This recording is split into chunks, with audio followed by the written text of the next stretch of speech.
What's up, APUSH peeps? We got another good one for you today. We are going to break down a political cartoon about the Monroe Doctrine written in 1823. Before we begin at shout out time, I have to give shout outs to Mr. Burns class, and Mr. Haynes class at Nyack High School. Thank you all for your support. I appreciate it more than you know.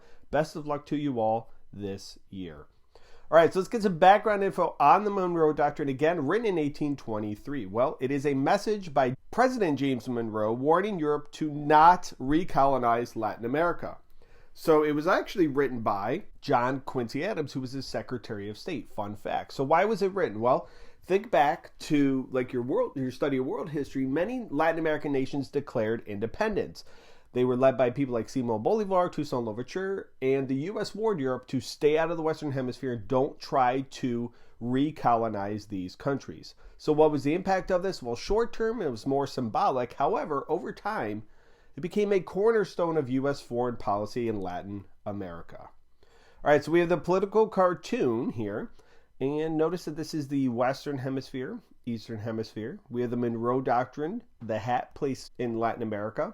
You have Uncle Sam standing up here, and then you have a whole bunch of what appears to be Europeans over on the right. So European leaders, Uncle Sam, hat in Latin America. That is the big part of this cartoon.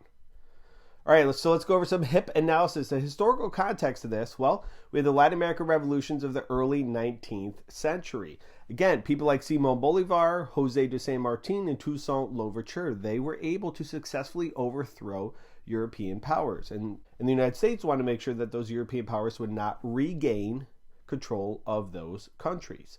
The intended audience, it's tough to tell, but it's most likely the American public, kind of illustrating the purpose of the Monroe Doctrine or illustrating what the Monroe Doctrine is. The point of view is positive towards America. They are seen as a protector of Latin America. They are pretty much the only thing standing in the way of those European powers.